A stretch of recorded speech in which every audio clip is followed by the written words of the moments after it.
Okay, so good afternoon, everyone in Australia. The topic for presentation today is to extract signatures of crime events using data science techniques. So I'll show a couple of approaches we have done to do this. So basically, this is a research project I'm doing currently with my students as part of a grant with the Department of Homeland Security. And we are employing undergraduate students and graduate students for this project. So the analysis has been done based on the City of Boston dataset. And so it has, so the years collected were like 2015 to 2018. So for the 4 years.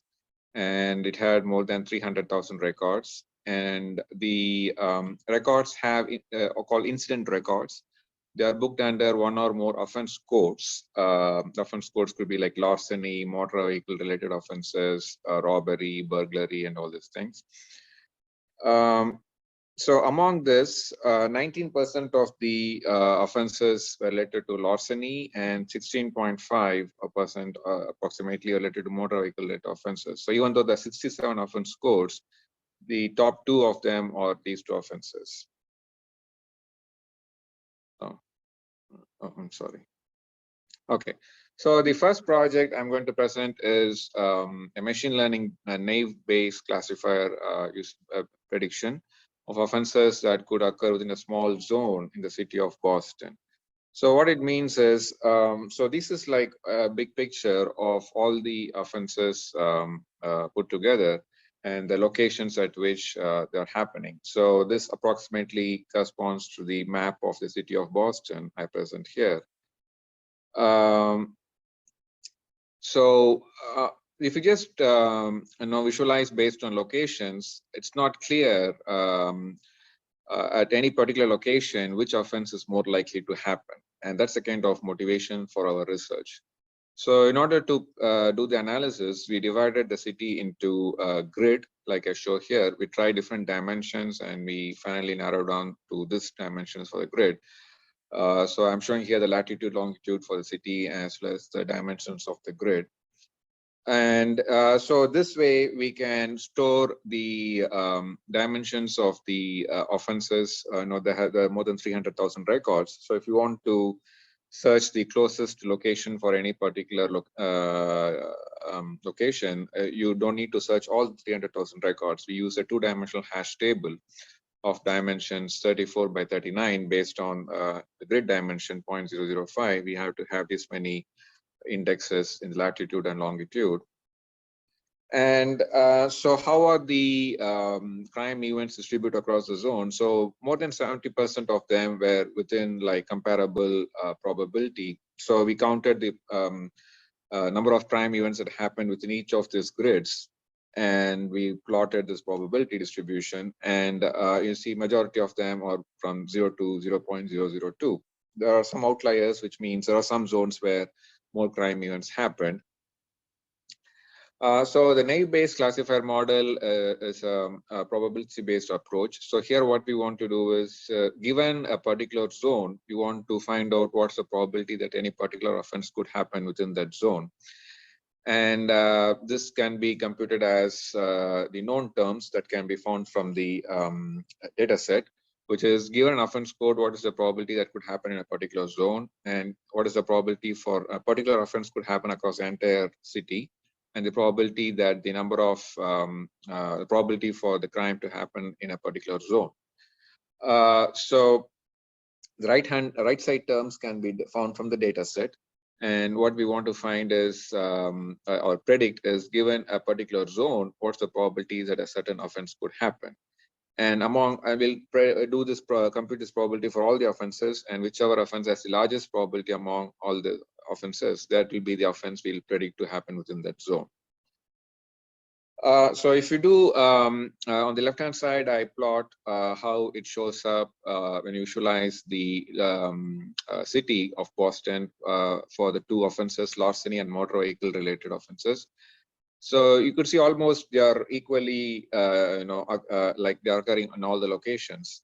That's because if even larceny occurs more than once in a particular location, when you visualize it and when you want to see how it occurs, the number of times offense occurs is not counted.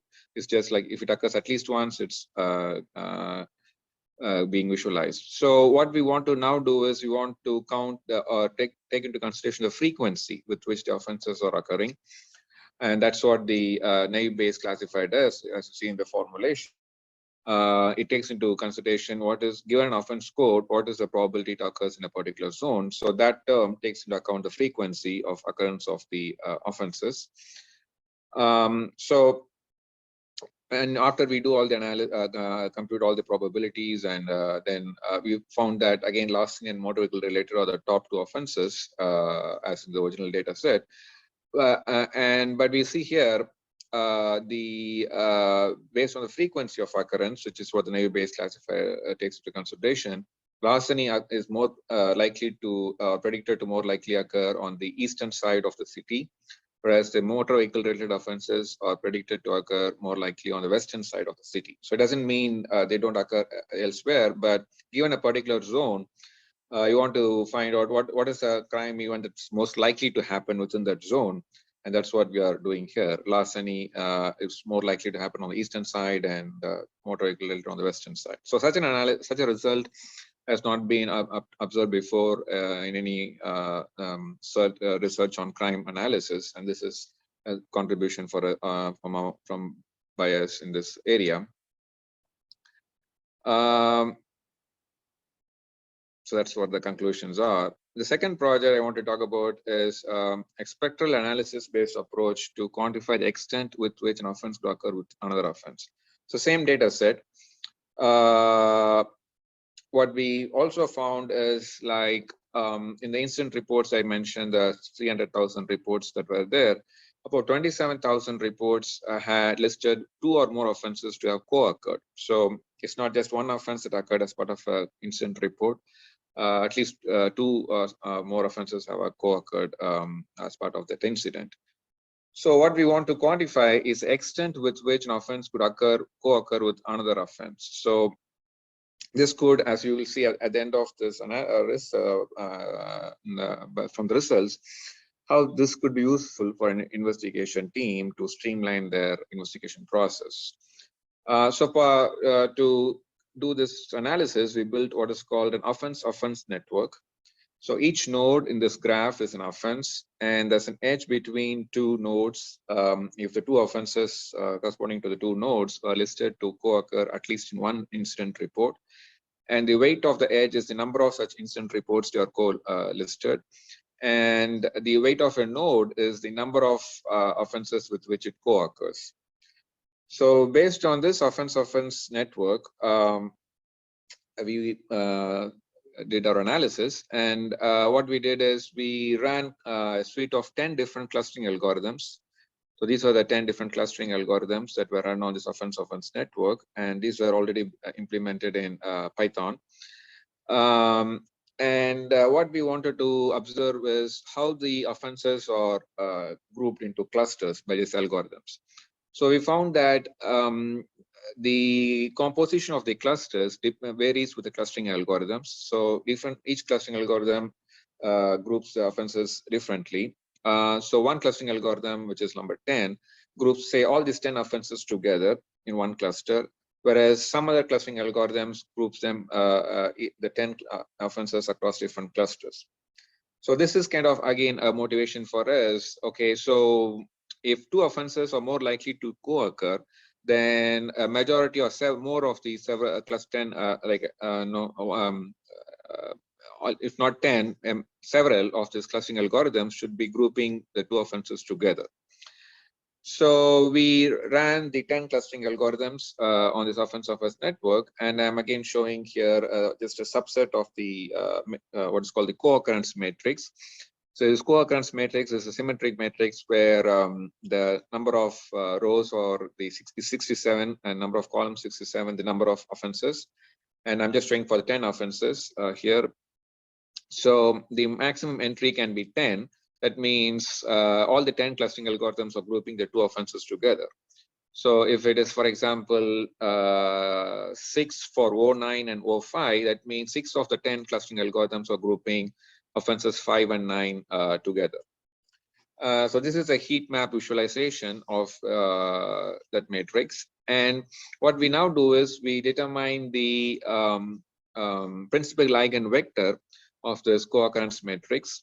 So the entries that the offense in whose row entries are larger is more likely to have a larger value in the principal eigenvector, and the offense whose row has smaller values is likely to have a smaller value for the principal eigenvector. And so all this analysis is called spectral analysis in network science, and we call it also as eigenvector centrality, and that's what I mentioned here as EVC. So the offense O9, which is offense against child or family, has the largest eigenvector centrality value of 0.162. And the O7, which is commercial burglary, has the smallest eigenvector centrality of 0.055. So we now show here a plot of all the 67 offenses put together and how their eigenvector centralities are distributed. We also call the eigenvector centrality as a co-occurrence index. So the offense that has the larger value for the co-occurrence index is more likely to co-occur with other offenses. And those are the top 5 offenses that have the largest co-occurrence index or eigenvector centrality values. And the offenses that have a lower co-occurrence index or eigenvector centrality are shown in the bottom. And if you look at the names of the offenses there, so offense against child, family, arson, firearm discovery, verbal disputes, gambling, all these offenses are not likely to occur on their own, even if you think about, logically. So on the other hand, on the bottom 5 offenses like burglary or residential commercial burglary, auto theft or fraud, all these offenses are more likely to occur on their own. So that means if investigation team is visiting a crime scene and they are noticing there an offense against child or family to have occurred there, that could tell them based on our research results that that offense would not have happened on its own. Some other offense would have co-occurred along with it. So they can then streamline their investigation on those directions. Okay, what other offense could have co-occurred with offense against child or family? On the other hand, if the crime scene involved a burglary, then it is clear from this data set, from this research, that it is most likely to occur on its own, and other offenses would not have happened along with burglary. So that's kind of a signature that you could extract from this research. So what we now plan to do is we plan to extend to other city data sets, as well as we plan to generate a temporal profile of this offenses. As I said, there's different offenses there. So you want to now find out, a time-based distribution of these offenses, and again use a similar approach to quantify how similar is an offense with other offense based on the time of occurrence, and find out which offense occurs at an odd time in during which no other offenses would have occurred. So this is a 5-year project we are currently conducting for Department of Homeland Security, and this is what we have done during the first year. And this is a new approach of, forensics. Typically, analysis is done using forensics tools, but this is a new approach of using data science to extract crime event signatures. So with that, I conclude my presentation. If there are any questions, feel free to ask.